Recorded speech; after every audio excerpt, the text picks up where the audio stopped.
Have you ever watched someone you love slip away right before your eyes, while doctors tell you there's nothing more they can do? Before we begin this incredible story, please hit that like button, share this with someone who needs hope today, and subscribe so you never miss these amazing true stories. And tell us in the comments, where are you watching from? We absolutely love hearing from you. The hospital hallways smelled like cleaning chemicals and sadness. Bright white lights buzz overhead, making everything look cold and empty. Richard sat on a hard plastic chair outside room 237, his head in his hands. He had been sitting there for 3 days straight. His clothes were wrinkled. His eyes were red. He hadn't slept more than 20 minutes at a time. Inside that room, his daughter Emma lay completely still. Emma was 9 years old. Just 2 weeks ago, she had been running through their backyard, laughing as she chased butterflies. She loved to draw pictures of animals. She sang made-up songs while she brushed her teeth. She asked a million questions about everything. Why is the sky blue? Where do stars go during the day? How do birds know which way to fly? Now she didn't move. She didn't speak. She didn't open her eyes. The doctor said her brain had swollen from a terrible infection. They had tried everything they knew. Medicine, machines, operations. Nothing worked. The machines next to her bed beeped slowly, counting her heartbeats. Each beep sounded weaker than the last. Richard was a quiet man who worked as a teacher's helper at the elementary school. He didn't have much money. He lived in a small apartment and drove an old car that sometimes didn't start. But he loved Emma more than anything in the whole world. She was his only child. Her mother had left when Emma was just a baby, so it had always been just the two of them against the world. Every night, Richard would read Emma bedtime stories. Every morning, he would make her favorite breakfast, pancakes shaped like smiley faces. Every afternoon, he would help her with homework at their tiny kitchen table. They were a team. Now that team was breaking apart. Richard prayed constantly. He whispered prayers while he sat in that hallway. He prayed in the hospital cafeteria when he tried to eat food that tasted like cardboard. He prayed in the bathroom where he splashed cold water on his face to stay awake. He prayed simple words because he didn't know fancy ones. Please, he would say, please let her stay. Please let her wake up. Take me instead. Let me trade places with her. She's just a little girl. She hasn't even lived yet. The nurses felt sorry for him. They would bring him coffee and pat his shoulder. But they had seen this before. They knew how these stories usually ended. Dr. Halden was Emma's main doctor. He was a tall man with gray hair and glasses that sat on the end of his nose. He was very smart and had worked at the hospital for 20 years. He had saved many lives. But he had also watched many people die. He didn't believe in miracles anymore. He believed in medicine, in science, in things he could see and measure and explain. On the third day, Dr. Halden came out of Emma's room and stood in front of Richard. His face was serious. Mr. Richard, he said quietly, we need to talk. Richard stood up quickly. His heart pounded. Is she... She's still with us, Dr. Halden said.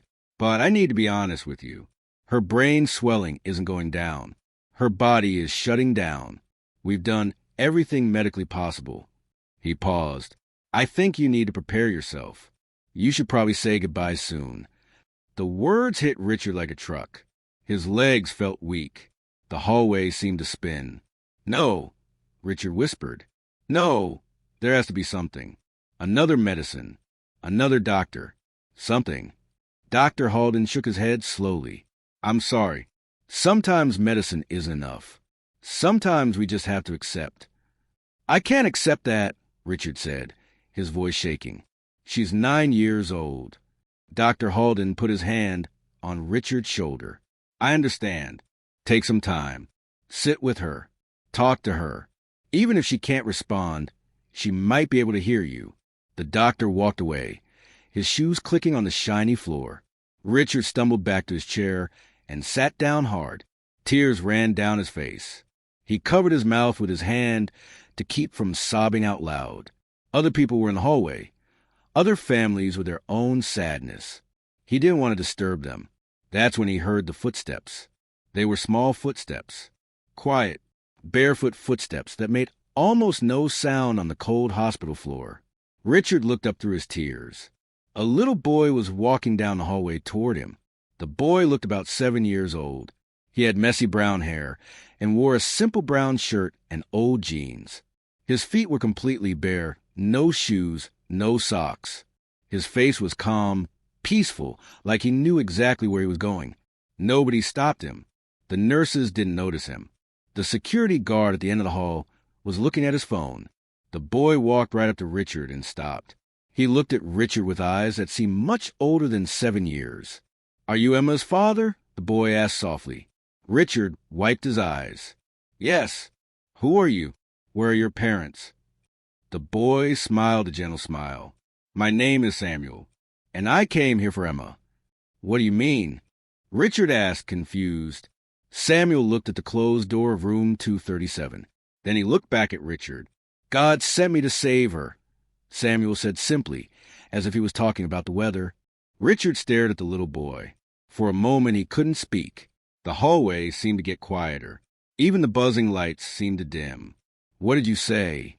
Richard finally whispered. Samuel looked right into Richard's eyes. "God sent me to save Emma. I need to go in and pray for her." Richard's mind raced. This was a child, a barefoot child who had somehow wandered into the intensive care unit. He should probably call a nurse. Find this boy's parents. But something about the way Samuel spoke made Richard pause. The boy's voice was so sure, so calm, like he knew something Richard didn't. "How do you know my daughter's name?" Richard asked. "I just know," Samuel said. "Can I see her?" "Please." Before Richard could answer, Dr. Halden came back down the hallway. He was carrying a clipboard and looking at some papers. When he saw Samuel standing there with bare feet, he stopped. "Excuse me," Dr. Halden said sharply. "Young man, you cannot be here. This is the ICU. How did you get past security?" Samuel turned to face the doctor. "I came to help Emma." Dr. Halden looked annoyed. He glanced at Richard. "Is this your son?" "No," Richard said quietly. "I don't know who he is." Dr. Halden bent down to Samuel's level, the way adults do when they want to seem nice, but are actually frustrated. "Listen, son, I don't know how you got in here, but you need to leave. This is a hospital. There are very sick people here. You could get sick too. Where are your parents?" "I don't need parents for this," Samuel said. "I need to pray for Emma. God told me to come." Dr. Halden's face changed. His jaw tightened. He stood back up and let out a long breath through his nose. Richard could see the doctor was trying not to get angry. "Of course," Dr. Halden said, his voice dripping with sarcasm. "God sent you, a 7-year-old boy, to do what an entire team of trained doctors couldn't do." He shook his head. "Kid, I don't know what church you want away from, but prayer isn't going to help that little girl in there. She needs medicine, science, real treatment, and we've given her everything we have." Samuel didn't look upset. He just kept that same peaceful expression. Sometimes medicine isn't enough. That's when God steps in. Dr. Halden laughed, but it wasn't a happy laugh. It was the kind of laugh people make when they think something is ridiculous. "Really? So God sends children to do his work now? Why doesn't he just heal her himself? Why all this drama?" "Because faith needs a face," Samuel said simply, "and sometimes that face is small." Richard felt something stir in his chest. Hope, tiny and fragile, but there. He looked at Dr. Halden. "What if we let him try?" Dr. Halden spun to face Richard. "Are you serious? You want to let a random child into your daughter's room? We don't even know who he is. He could have germs. He could upset the equipment. This is insane." "She's dying anyway," Richard said, his voice breaking.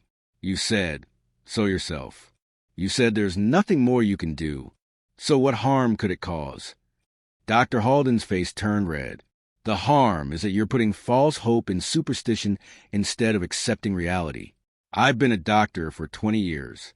I've seen every kind of case. I've seen families pray and pray and pray. And you know what happens? Their loved ones still die. Because prayer doesn't change biology. It doesn't reduce brain swelling. It doesn't restart failing organs. But what if it could? Richard said quietly. Just this once. It can't. Dr. Halden snapped. He pointed at Samuel. This child is confused or lying or repeating something he heard in Sunday school. God doesn't send messengers to hospitals. He doesn't send miracles to room 237. I'm sorry, but I have to deal in facts, not fairy tales. Samuel reached out and touched Dr. Halden's hand. The doctor flinched but didn't pull away. Samuel's small hand looked so tiny on the doctor's large one. You're scared, Samuel said softly. You've lost people before, people you couldn't save. And it hurt you so much that you stopped believing anything could surprise you. But you're wrong. Miracles are real. You're about to see one. Dr. Halden pulled his hand away. His face was pale now. Security, he called out. We need security up here. Please, Richard begged. Just 5 minutes. Let him have 5 minutes with her. If nothing happens, I'll accept it. I'll say goodbye to Emma. I'll sign whatever papers you need. But please, let me have this one last hope. Dr. Halden looked at Richard for a long moment. Richard saw something flicker in the doctor's eyes. Maybe it was pity. Maybe it was exhaustion. Maybe, somewhere deep down, it was curiosity. Fine, Dr. Halden said finally. 5 minutes. But I'm coming in with you. And when nothing happens, we're ending the circus. Richard felt his heart leap.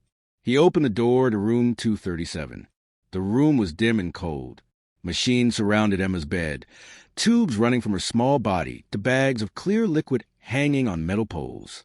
Her face was so pale, it almost matched the white pillow. Her chest barely moved with each breath. The monitor showed her heartbeat as a weak green line that jumped and fell, jumped and fell. Samuel walked in like he had been there before. He didn't seem scared of the machines or the tubes or the beeping sounds. He walked right up to Emma's bed. Dr. Halden stood by the door with his arms crossed, watching with hard eyes. Richard stood on the other side of the bed, his hand trembling as he touched Emma's arm. Samuel placed a small hand on Emma's forehead. Her skin was hot with fever. What are you doing? Dr. Halden asked. Praying, Samuel said. Out loud or in your head? Dr. Halden said mockingly. Should we bow our heads? Hold hands. Samuel ignored him. He closed his eyes. His lips moved, but no sound came out at first. Then he began to speak in a whisper so soft that Richard had to lean in to hear. The words weren't in English. They weren't in any language Richard recognized. They sounded ancient, beautiful, like music and wind and light all mixed together. Dr. Halden rolled his eyes. This is ridiculous. I'm counting down from 5 minutes. 4 minutes and 30 seconds left. But then something happened. The monitor's beeping changed. It got faster, stronger. The weak green line began to jump higher. Dr. Halden's eyes widened. He stepped closer to the machine. That's not possible. Samuel kept praying. His hand stayed on Emma's forehead. A warm light seemed to fill the room, though none of the lamps had changed. Emma's fingers twitched. Richard gasped. Emma? Her eyelids fluttered. Her chest rose with a deeper breath. Color began to return to her cheeks, just a little bit of pink, like dawn breaking over pale snow. Dr. Halden grabbed his stethoscope and rushed to Emma's side. He listened to her heart. His hand shook. Her heartbeat is strengthening. Her breathing is steadying. This can't. Samuel opened his eyes and smiled. He lifted his hand from Emma's forehead. Emma's eyes opened. She looked around the room slowly, confused. Then her eyes found her father's face. Daddy, she whispered. Her voice was scratchy and weak, but it was there. It was real. Richard burst into tears. He grabbed Emma's hand and pressed it to his face. Emma, oh, Emma, you're awake. You're back. Dr. Halden stumbled backward. His clipboard clattered to the floor. He stared at Emma like he was seeing a ghost. His mouth opened and closed, but no words came out. Samuel walked toward the door. She'll be okay now, he said quietly. Richard looked up, tears streaming down his face. Wait, who are you? How did you do that? Samuel smiled that gentle smile again. I told you, God sent me. And then he walked out of the room. Dr. Halden stood frozen in the middle of the room. His face had gone completely white. His hands trembled as he picked up his clipboard from the floor. He looked at Emma, then at the monitors, then back at Emma again. "This is impossible," he whispered. "Medically impossible." But Emma was sitting up slightly. Her eyes were open and clear. She squeezed her father's hand. "Daddy, I'm thirsty," she said softly. Richard laughed and cried at the same time. "I'll get you water. I'll get you anything you want, sweetheart." Dr. Halden rushed out of the room, nearly running down the hallway.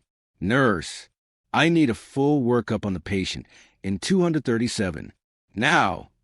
Within minutes, the room filled with nurses and doctors. They checked Emma's vital signs.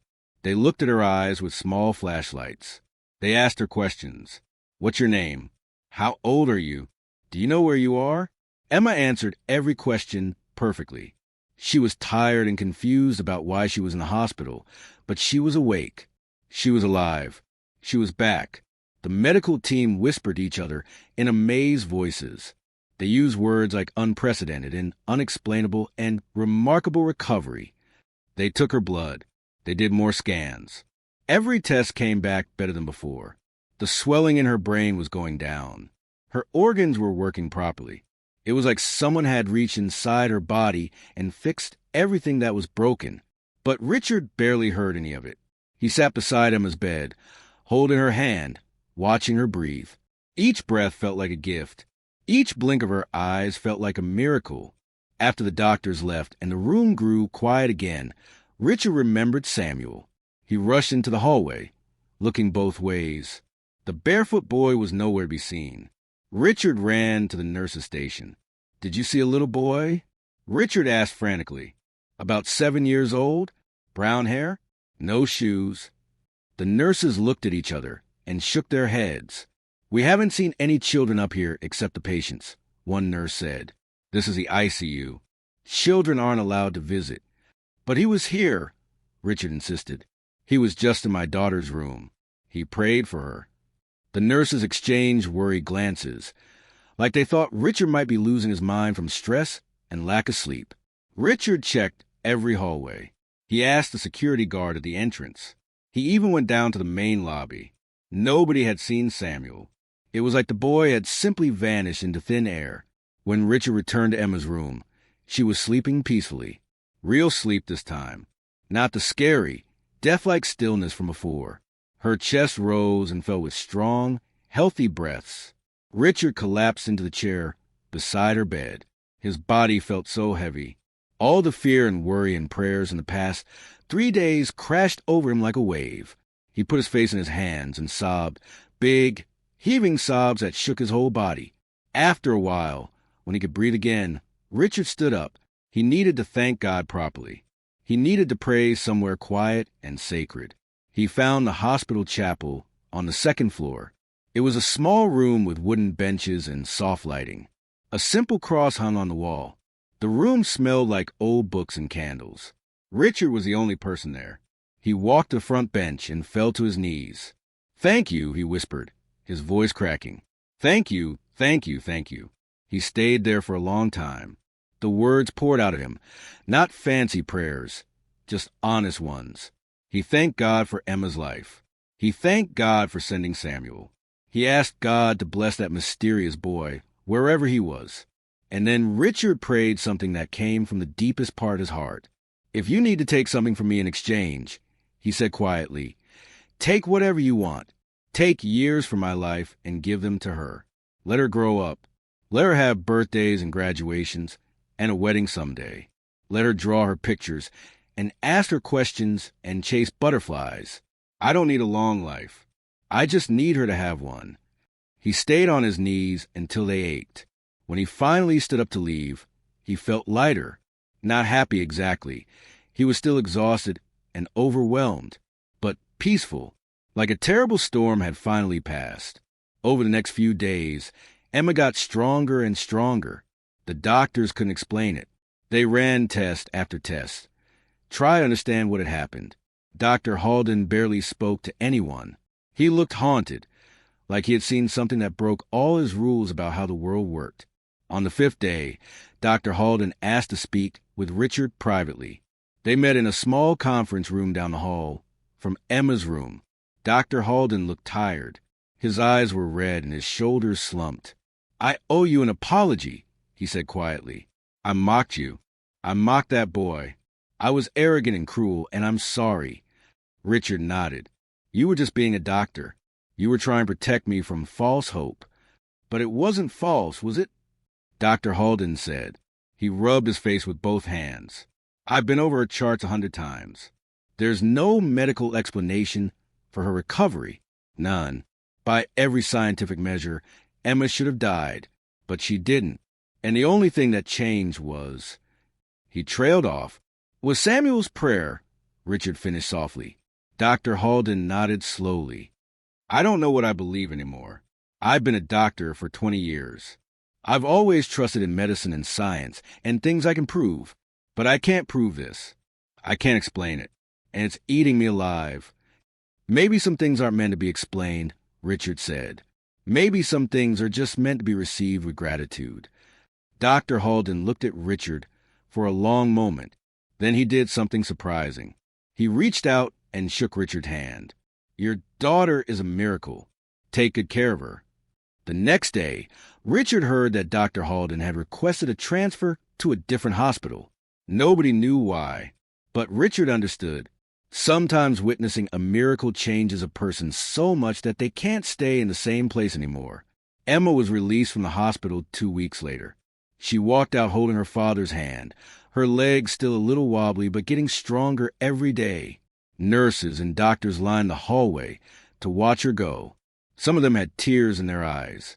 When they got home to their small apartment, Emma hugged her stuffed animals and looked at her drawings on the refrigerator. "I missed home," she said. "Home missed you too," Richard replied, his voice thick with emotion. That evening, after Emma was asleep in her own bed for the first time in weeks, Richard found an envelope slipped under their apartment door.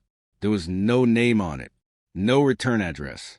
Inside was a simple piece of paper with words written in careful handwriting. "God heard your prayer. Emma will live to see many birthdays. Take care of her.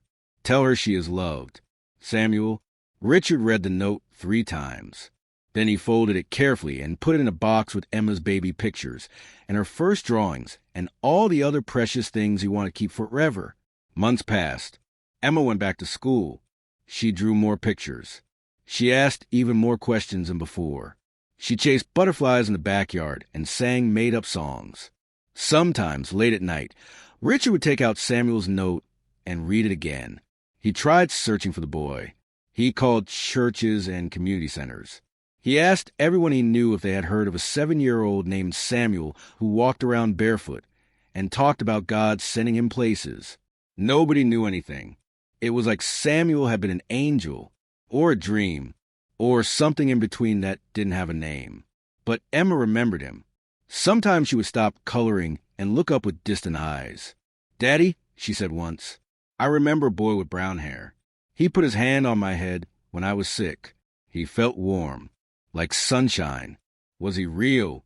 Richard smiled. "Yes, sweetheart. He was very real." "Where is he now?" "I don't know," Richard admitted. "But I think he's out there somewhere, helping other people the way he helped you." Emma nodded like that made perfect sense. Then she went back to her drawing. A year later, on Emma's 10th birthday, Richard threw her a small party in their apartment. A few friends from school came over. They ate cake shaped like butterflies. They played games. They laughed until their stomachs hurt. As Richard watched Emma blow out her candles, he thought about that terrible day in the hospital. He thought about Dr. Halden's mockery and his own desperation. He thought about a barefoot boy who appeared out of nowhere with impossible words. God sent me to save her, and she was saved. Not because Richard was special, not because he had perfect faith or said the right prayers, but because mercy sometimes arrives in unexpected ways. Because miracles sometimes walk through hospital doors on small, bare feet. Because God sometimes answers desperate prayers by sending the smallest, quietest messenger he can find. Richard closed his eyes and said a silent thank you to wherever Samuel was now. Emma opened her eyes after making her birthday wish. "What did you wish for, Daddy?" she asked. "I don't need to wish for anything," Richard said, hugging her tight. "I already got my miracle." And in a hospital somewhere far away, a barefoot boy in a brown shirt walked down another hallway, heading toward another room where another family waited for hope to arrive. If this story touched your heart, please like this video and share it with someone who needs to hear about hope and miracles today. Subscribe to our channel so you never miss these incredible true stories that remind us that miracles still happen. And tell us in the comments, where are you watching from? And have you ever witnessed something that you couldn't explain? We love hearing from you. Retry.